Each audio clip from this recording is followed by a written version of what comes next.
Well, the majority of support, really, from the European perspective, of course, is for Jos the boss, as we see the flag of Lebanon there being worn and portrayed clearly. But it is Jos Verstappen who consistently gets the greatest support wherever we go. And one of those banners right in front of the Dutchman's garage says, "Overtaking is an art." The eyes of Jos Verstappen looking out of his helmet, and then Jos Verstappen's name below it. So, well, the art of overtaking is something that Jos Verstappen knows a lot about, and there is the man himself sitting just clearing his head and clearing his eyes, and he will want to also make sure that starting on the left-hand side of the grid on the run down to turn one, he is in a very good position directly behind Team GBR. So really keep an eye on that side of the grid. That's the side of the grid that will give you a much easier entry into turn one than that of pole position setter. That's France, and of course directly behind him Team Switzerland. Now, I'd be very interested to watch how Alexander Premat takes the start. He is on pole position, but he's on the right of track. Now, if you think back to the round when he last drove, which was in Malaysia, we saw a very aggressive move coming from Alexander Premat when he was trying to block out Team Switzerland. He may well try a similar move here. Bear in mind he's got Team GBR alongside him, and Robbie Kerr is one of the finest of the racers. I mean, you can be a racing driver, but to be a racer is a different caliber of racing driver. Robbie Kerr is a racer. He's not going to give an inch, and I just hope that Alexander Premat and Robbie Kerr acknowledge that they both want to be on the same part of racetrack, and there's only room for one car to do so. One important aspect of A1 Grand Prix racing is the use of the power boost button, and that gives them an extra 30 horsepower. When they get on the button on the steering wheel, it gives them a boost in power, and that could be crucial at the start of the...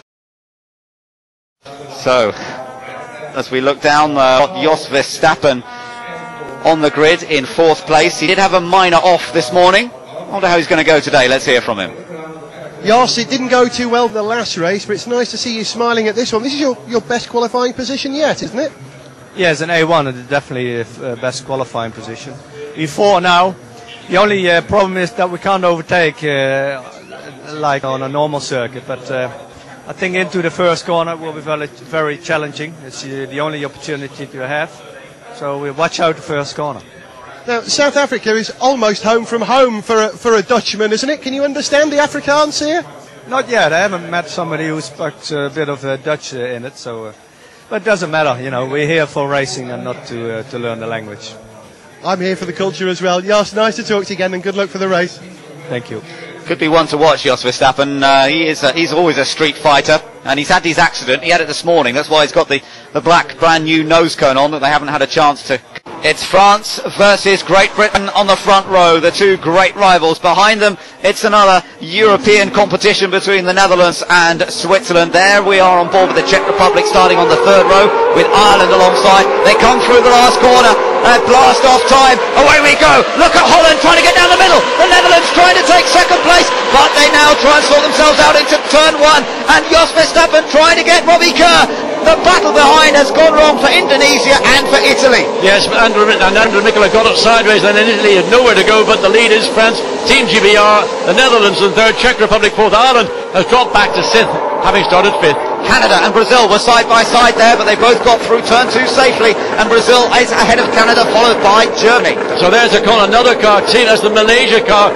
Alex Jung, he's also had contact. We assume that was in turn 2 with Lebanon also out on the opening lap. Well, it was always going to happen, but the leaders got through there safely. Look at Thomas Enger for the Czech Republic. He's in 4th. The Czechs in 4th. Switzerland 5th. Ireland in 6th place. So Ralph Thurman didn't get away particularly well. But Ralph on the side by side. Robbie Kerr for Great Britain goes straight on down at turn 9. Loses 2nd. Loses 3rd. He's back in 4th position. And now he's under attack from Switzerland. Well, he took a massive punt going down in turn 1 into turn 9. And there was a gamble here. If he got away with it, he'd been a hero. He's lost 2 places. But it's indicative of Robbie Kerr. He's not here to come 2nd. He's here to take victory and GBR's first victory. Not this time. Waved yellow flag on the exit. And there we see again safety car now lined up to ensure that the entire field will go single car behind the safety car. And when this car then goes back into the pit lane, the race will recommence. So there's the start of the field at the front.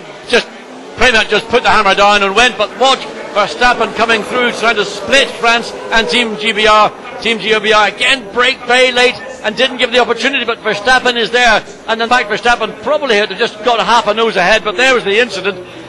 And Nicola got his car a little out of shape. Italy was right against the barrier and he found himself nowhere to go. Let's look in the background, see if we can see the beginning of that accident. Very hard to see. Brazil got squeezed wide. Italy got a... I think it touched maybe the back of a Mikula's car, which turned him into him, and consequently that was the incident. There was a bump there for the Malaysian car, and then the Lebanon car, I think, was in a separate incident. So there was Italy and Indonesia coming together. This was the view from on board Verstappen when Kerr of Great Britain tried to take the lead. Verstappen obviously got through into second place, and Kerr did well to get back on track. Yeah, I mean, it was a big, big gamble to take going down, but he had the momentum coming down the straight. He had a speed, he gets alongside. But of course, he locks up, and we've seen this happen so often with Team GBR locking up a front wheel. Not so often the case here so far this weekend, but when it counts, he locks it up, and of course he can't get the car slowed down sufficiently, and he loses not one place but two places, and now he's running in fourth. And France still has 3 of its 4 allocation in the sprint race. Netherlands has already used 2. And as we get ready for this race to restart, let's see if we find out who's going to use power boost. The Netherlands going for it. The Netherlands, Jos Verstappen using the power boost. So is the Czech Republic, so is Great Britain. France not bothering. As the green flag waves, racing restarts. France leads, Netherlands second, then the Czech Republic. Ireland under attack there from New Zealand. Brazil in behind, then Canada, Germany, the United States, Portugal and Australia. And so far so good around that hairpin.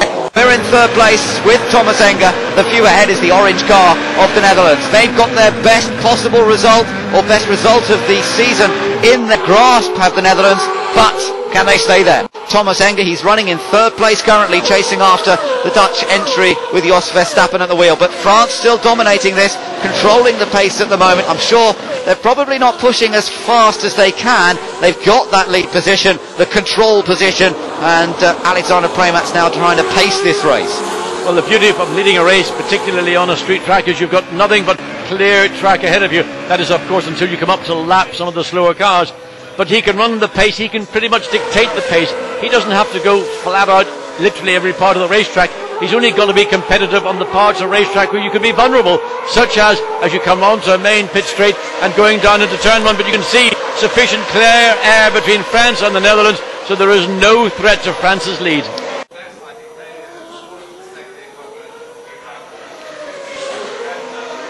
France really beginning to open up an advantage now. It's 1.7 seconds over the Netherlands, but the Netherlands still on for their best result in A1. But look how close Thomas Enger of the Czech Republic is to that Dutch car. Oh, and Brazil spun! Brazil has spun out of 8th place, and that will give another place to Germany. And it's down at turn 1. Now we've seen cars... He hit the wall. Touched the wall and turned him round. Clipped the wall on the inside with that inside rear. Oh my goodness, he was being too careful almost. Well, there it is, and China clobbering the wall. Left side rear, left side front, and a nose. Tanguy Jack. Oh, and Lebanon, Basil Shaban, and again rear suspension damage. And he comes on nowhere, and ought to have been waved yellow flags, whether Basil didn't see it. Clips the rear ring assembly of Team China's car. Lucky that wasn't a more severe contact. Nevertheless, damage now to both cars. Still lead. We're on the final lap now. This is the last lap. The checkered flag coming out in a moment, but will there be any more mistakes or any more changes on this final lap? Well, they're all coming up to turn 8 where the incident occurred, and of course this field is closing down. Alexander Premat will have to be careful. There's the waved yellow flag coming into turn 8. Anybody behind may try and take advantage of that by getting a good and the Czech Republic clipped part of the bodywork, the carbon fibre, from the rear of Team China's car. He might have... Oh, look at this attack from the Netherlands! Attacking front for the lead! This is for the lead! And Jos Verstappen's trying to take the lead on the final lap! Can he get around? Oh, no! They hit! And Great Britain just gets through on the inside. Unbelievable motor racing when it counted. I said watch Jos Verstappen and Team Netherlands trying to take a run off turn 8. He did it! He fought Team GBR now. They're the beneficiaries. Back up to where they were as they went into turn 1 at the first lap. I think the Czech Republic may have a puncture because Great Britain now is second and he's attacking. Can he get past it? The run to the flag. Robbie Kerr is going to finish in second, right behind the French car.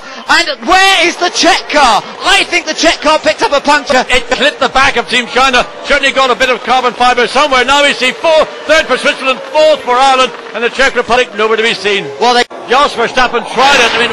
But let's watch this all again somewhere along the line. Here we see, this is after they got down into turn 9, side by side, both trying to give each other room to work, but inevitably the back end gets away and the dirty part of track contact Now I wondered, did that puncture the left rear of France? It certainly damaged it. Verstappen nails it, gets the car moving. Robbie Kerr has to go one way, then the other way. And then, of course, Czech Republic, we'd lost that car. Somewhere coming down. There's the view looking from turn 10 down to turn 9. That was a hefty contact.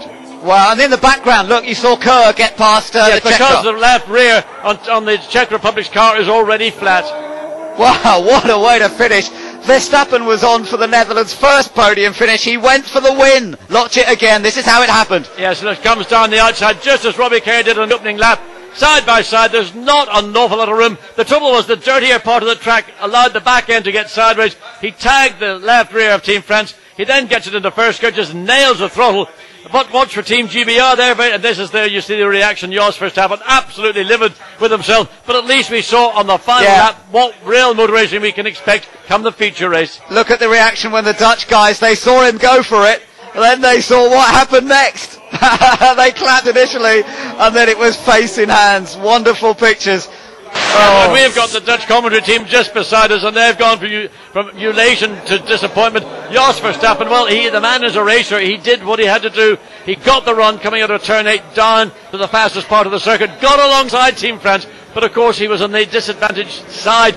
We see now the Netherlands car being craned up onto the back of the truck to be taken back to the pits. I'm not sure there's actually any damage to that car particularly, other than the abuse that Jos gave it when he just got the car, slammed the car down into first gear, just dropped the clutch, burned rubber, did wheelies, burnouts, and finally I think he might just simply have stalled the engine. Yeah, may well have done, and what a shame. I mean, he is a racer, and I think you're right, and I think maybe Premack already had some sort of problem, because the way he was able to suddenly close up on him and try and make that move did indicate that Premack might have been in trouble, but, well, whatever it is, he certainly went for the move, and it didn't quite come off. So the Netherlands still are to win their first podium finish, let alone win their first race. They did come under threat on that last lap on 2 occasions, for amusement possibly from Team GBR and Team Switzerland, because they were the beneficiaries of a wonderful piece of motor racing into turn 9, where Jos Verstappen, the Team Netherlands car looking at right now as it's on the back of the truck, it's going to be released back to the garage. Hopefully there's no damage to that car. And then of course the contact that occurred between Team France and the Netherlands, and that may well have done damage more than we anticipated. We saw damage to the floor or the underbody of the car. We don't know whether there's any damage to to the left rear corner of the car. And in the meantime, coming out of turn 13, the final turn, Team GBR all over the back of France. So, well, it was an exciting lap. I think that's the most exciting lap I've seen for a very long time. About that move, when he went for the lead on the closing lap, did Premack have problems? What does Jos make of it all? Let's go down to the pits and hear from the man himself.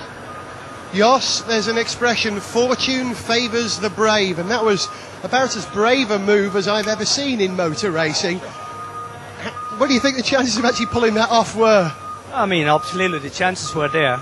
I run a little bit too wide. I mean, when I turn in a little bit quicker, I think it would be fine.